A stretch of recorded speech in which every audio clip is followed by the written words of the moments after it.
You are drowning in noise.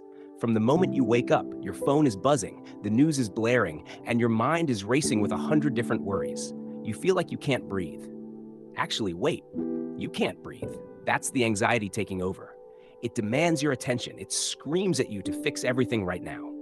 But what if the weapon to defeat that anxiety isn't a new app or a complicated routine? What if the cure is nothing? Literally, nothing. 5 minutes of absolute silence. Jesus understood this. In Mark chapter 1, verse 35, he woke up long before daylight and went out to an isolated place to pray. He knew the noise of the crowds would tear him apart if he didn't anchor himself first. You need that same anchor. Just 5 minutes of solitude can completely shatter the anxiety trying to ruin your life. Listen to how this habit actually works. You wake up and the rush starts immediately. Your brain is a supercomputer running 100 tabs at once. The stress hormones flood your system right out of bed. You feel that tight grip in your chest. The world screams at you to keep moving, keep scrolling, keep producing. But what happens when you just stop? I mean, literally stop moving. You find a chair. You close your door. You sit in total silence for 5 minutes. At first, it feels terrible. Your mind fights back. It tells you about the messages you haven't answered. It reminds you of that awkward conversation from yesterday. The anxiety actually spikes. You want to run. Stay in the chair. Do not move. Because right after that initial spike, the circuit breaks. Your nervous system finally realizes there is no actual physical danger chasing you in your room. Your heart rate slows down. Your breathing gets deeper. This is exactly why Psalm 46 verse 10 commands us, be still and know that I am God. Notice the order there. The stillness comes first. The knowing comes second. God doesn't shout over the chaos of your daily schedule. He speaks in the quiet. Think about Elijah the prophet. He was completely burnt out, terrified, and running for his life in 1 Kings chapter 19. When God finally showed up, he didn't appear in the massive wind or the earthquake or the raging fire. He came in a gentle whisper. You can't hear that whisper if your life is a constant thunderstorm of noise.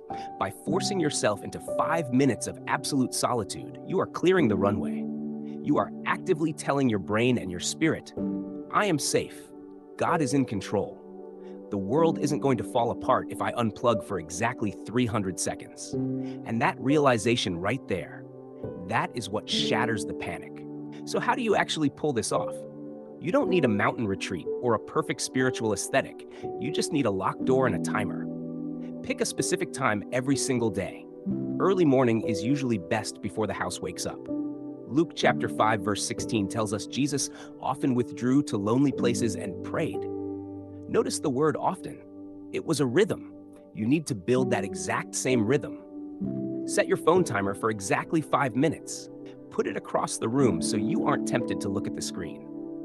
Now sit down. Put your hands open on your lap. What do you do next? You breathe. Your brain is going to throw absolute garbage at you. It will remind you of the unpaid bills. It will replay an argument from 3 years ago.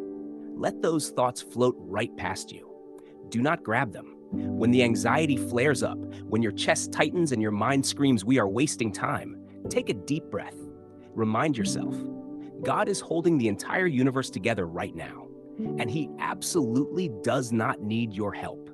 Surrender your false sense of control, because that is the true root of your anxiety. You think you have to manage every single outcome in your life. You don't. In Matthew chapter 6, verse 34, Jesus says, do not worry about tomorrow, for tomorrow will worry about itself. Those 5 minutes of pure silence are the physical practice of that command. You are laying down your weapons. You are refusing to fix the future. You are just existing in the presence of the Father. And when the alarm finally goes off, you will stand up with a completely different mind. You try this on Monday, and it feels amazing. But Tuesday morning hits, and your brain absolutely rebels.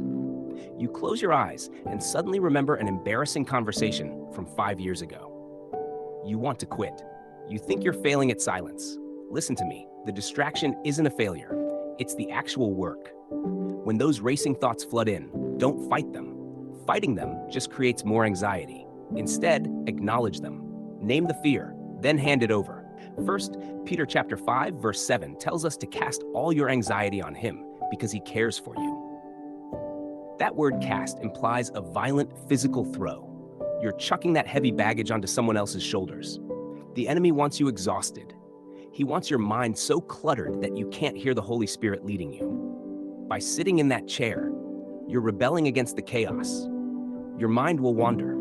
You'll spend 3 of your 5 minutes planning a grocery list. When you finally realize you drifted, don't get angry. That moment of realization is the actual victory. You just gently pull your focus back to the present, back to the silence, back to God. Every single time you pull your attention back, you're doing a mental push-up. You're retraining your nervous system to reject the panic. You're building a massive wall against the daily noise. Over time, those 5 minutes stop feeling like a terrifying prison. They become your absolute safest fortress. You finish your 5 minutes and you open the door. The world hasn't magically changed. The emails are still piling up. The deadlines are exactly the same. The kids are still screaming. But you are different. That tiny block of silence acts like a software update for your brain. Romans chapter 12, verse 2 says, "Do not conform to the pattern of this world, but be transformed by the renewing of your mind." The pattern of this world is panic. The pattern of this world is chronic anxiety and endless distraction. By forcing yourself to sit in the quiet, you are literally renewing your mind. When a stressful text message comes through at 2 in the afternoon, your baseline is much lower. You don't immediately jump to the worst possible scenario. You actually have a small reservoir of peace that you built at 6 in the morning. And here is the absolute best part. As you keep doing this day after day, those 5 minutes start to bleed into the rest of your life. You start craving the quiet. You turn off the radio in your car. You leave your phone in the other room while you eat dinner. You realize the silence isn't empty at all. It is completely full of the presence of God. Anxiety survives on momentum. It needs you to keep running so it can keep chasing you. When you sit down and shut your mouth, you kill the momentum.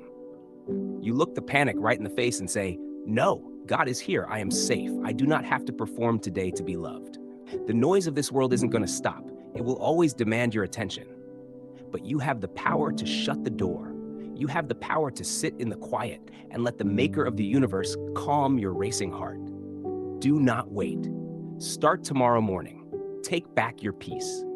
So what's the biggest thing distracting you when you try to get quiet?